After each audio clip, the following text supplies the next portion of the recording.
This is how we remodeled our master bathroom in our house for just under $3,000. This isn't the first bathroom remodel we've done. We did do the guest bathroom earlier this year.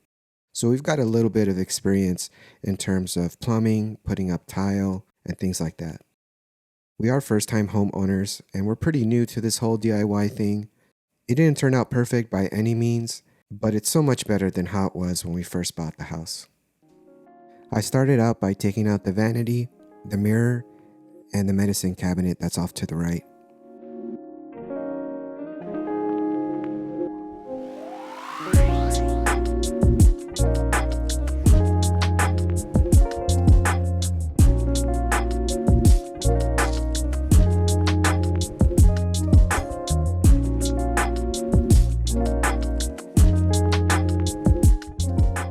The water valves in this house are all very old and corroded. Some of them don't even work properly. So I took the opportunity to replace all 4 water valves shown here with some push to connect quarter turn valves that I found at Home Depot. I struggled here a bit only because I can't seem to completely get the water out of the pipes even with all the water valves turned off in front of the house. But that's why I have these buckets here.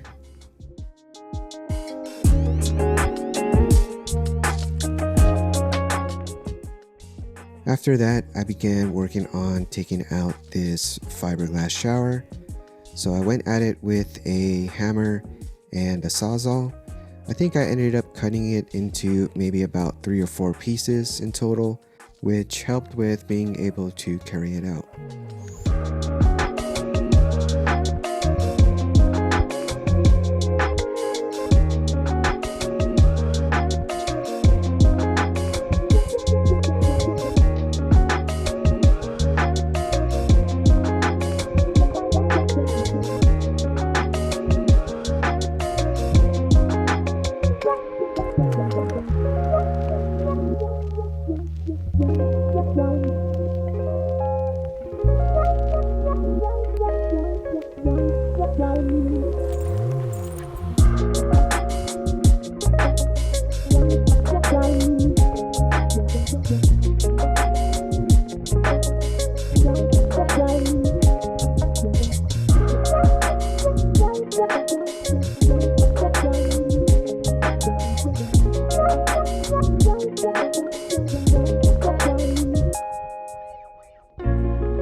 I really hated this little room that the toilet was in. When using the restroom, you really felt trapped and claustrophobic. So my plan with it was to remove the door permanently and to remove the door frame to open it up a bit.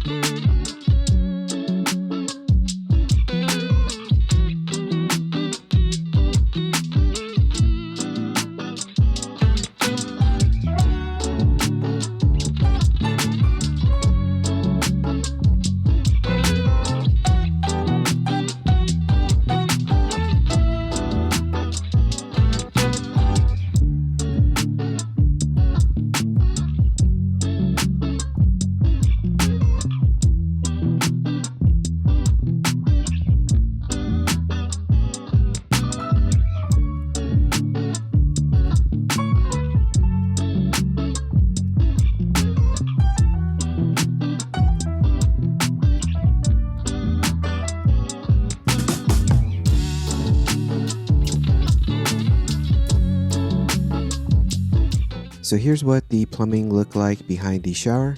My plan here was to replace the copper with PEX and to raise up the shower head.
And here's how it ended up looking after removing that door frame.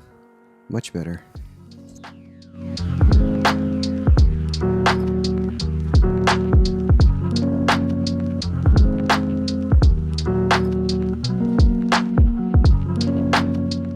The shower valve I'm installing here is just some random one off of Amazon that my wife liked.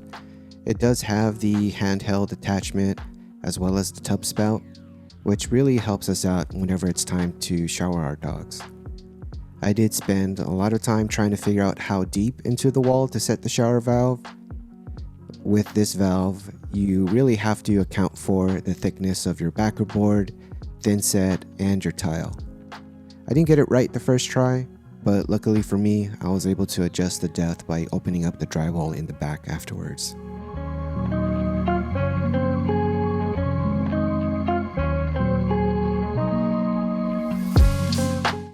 After cutting off the ends of the hot and cold lines, I attached some copper to PEX adapters.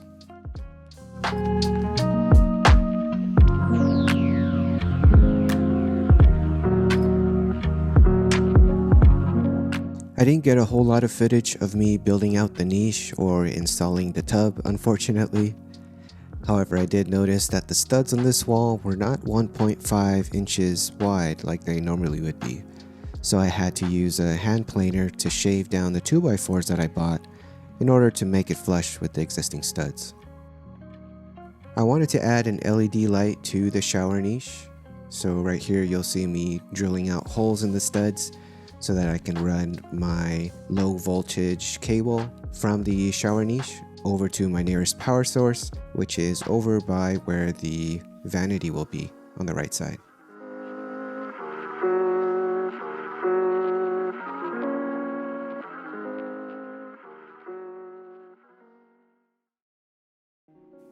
Now by this point, I've got all the plumbing taken care of, so I'm just putting back the insulation into the walls and getting stuff ready to put my backer board.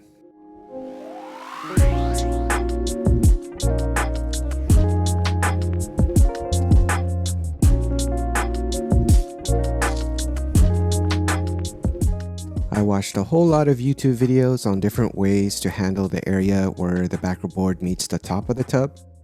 What I liked and what I ended up going with ultimately was using flashing to wrap around the top of the tub and then just leaving a little bit of a gap between the backer board and the top of the tub.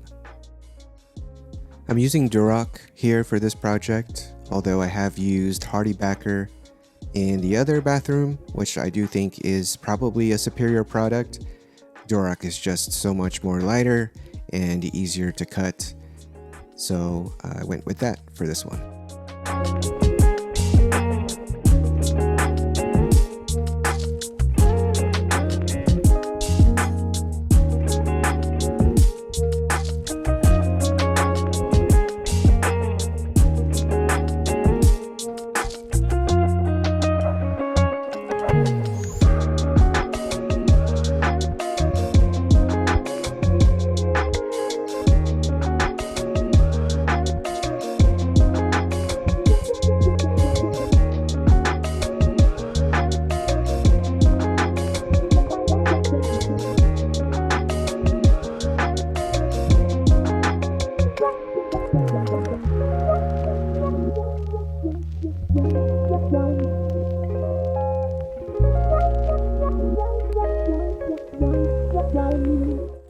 And here I'm just mounting the plumbing for the handheld fixture to a scrap piece of 1x.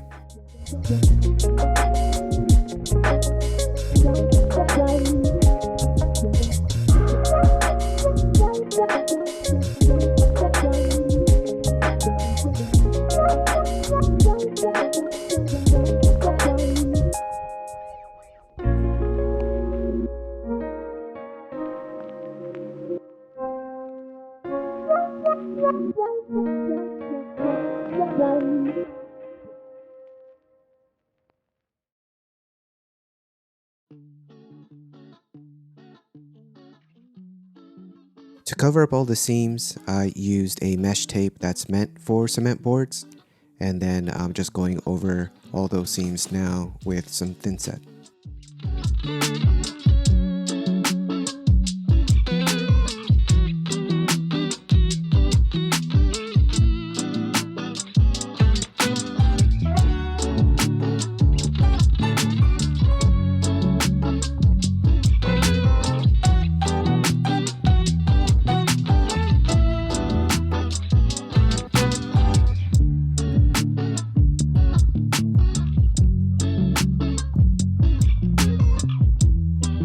And then after the thin set dried, I made sure I came back and knocked off any high spots with a putty knife.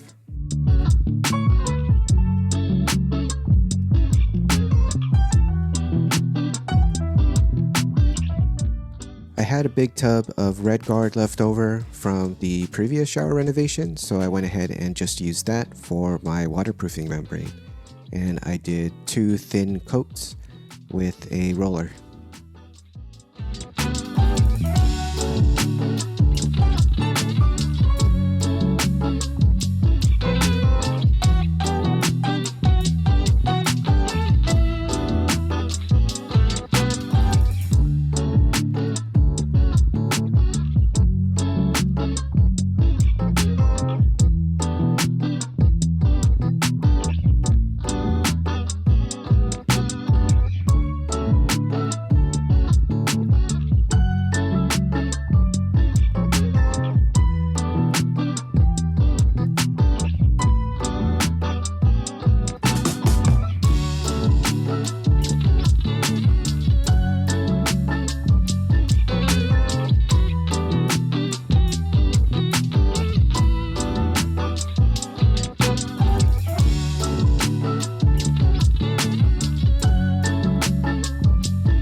I didn't get a whole lot of footage either of me putting on the tiles in the shower, sadly. What you'll see here is probably me just doing, I think, the first 2 rows. But I essentially just used a leisure board to skip the first row and then set my tiles on top, adjusting my laser to keep level along the way.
Alright, cut to the majority of the tiles being done, and I'm starting to grout. Looking back at this, I'm not exactly sure why I started grouting already, being that there are still a few tiles and tile trim to put. I definitely should have finished all the tile and trim first before grouting, but in any case, the grout I'm using here is a dark gray color.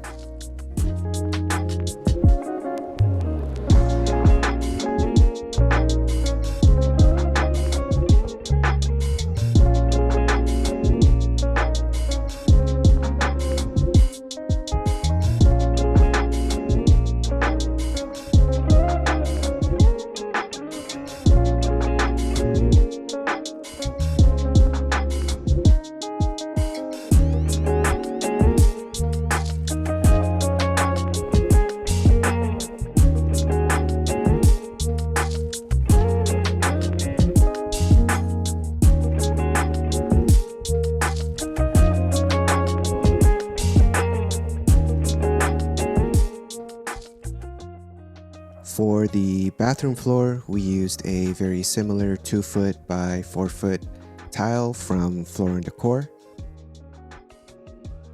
By the way, for these floor tiles, as well as all the tiles that I put on the shower walls, I did back butter all the tiles for better coverage.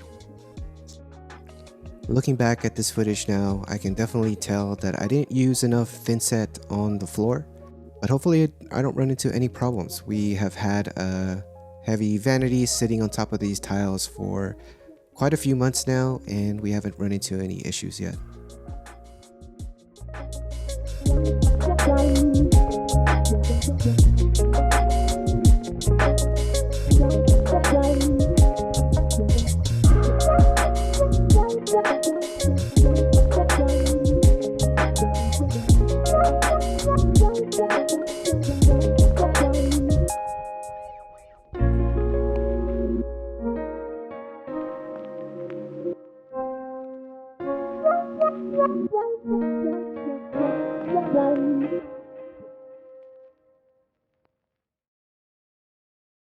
What I'm using here is a rotary hammer from Harbor Freight with a tile scraping bit on it. It did a really good job picking up all the tile and thinset that came with the house.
For all the corners in the shower, I'm just using silicone, one that matches in color with all the grout. I'm actually pretty bad when it comes to applying silicone, but the method I went with here is to spray it with soapy water and then come back over it with a plastic caulking tool. And at the same time here, my wife is helping out with all the painting.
Here I'm installing the LED light in the niche, and what I ended up doing was mounting a rail onto the top of the niche, then installing my LED light onto the rail. And for the LED light itself, I ended up going with a waterproof LED light rated IP67. And so here's how the bathroom looks now. I did add the tile next to the niche light, and I added the tile trim on the right side of the shower. That blue box there at the bottom is where the LED driver will go to power the LED light, which is just a 4-gang junction box.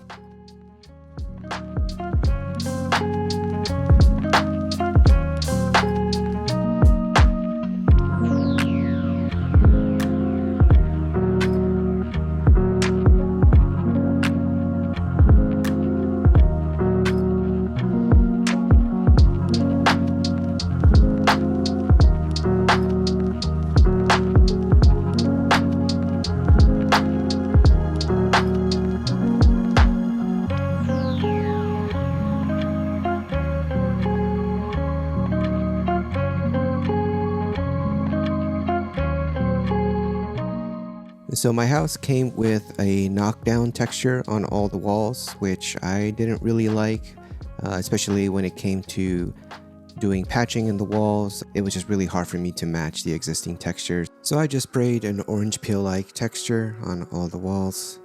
So that's me doing that there and giving the ceiling a coat of paint.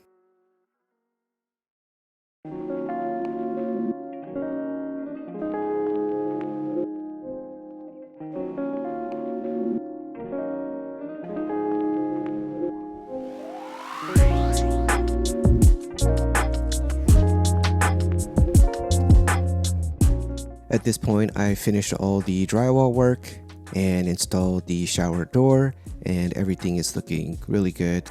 Really happy with how things are turning out. We've got the vanity in now, and all the faucets are all hooked up. We did change out the knobs on the vanity from the gray ones that it came with to some gold ones from Amazon. I'm actually using the wrong grout color here. Maybe I was just super tired, but I did have to come back and re-grout this whole thing with the gray grout that we intended to use. It happens, I guess. So here's how our bathroom looks now. We did a frosted film on the window for privacy. Pretty easy. You basically just cut the film to size, spray some water on the window, and stick it on. Similar to applying window tint. The shower door didn't come out very level, and because of that, water would leak out from the bottom of the left side here. So rather than drill more holes in the tile to level it out, I opted for using this water dam in front of the door to help hold the water in. It works pretty good, and all I had to do was cut it to size, stick it onto the tub, and apply some clear silicone around the edges.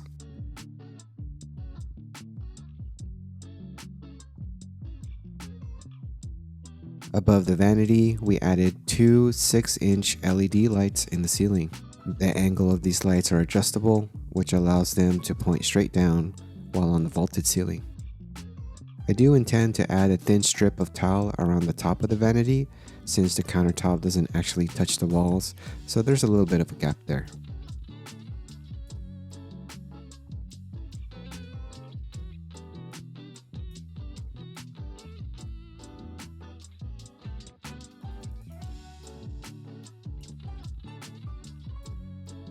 Oh, and we added this door frame and door.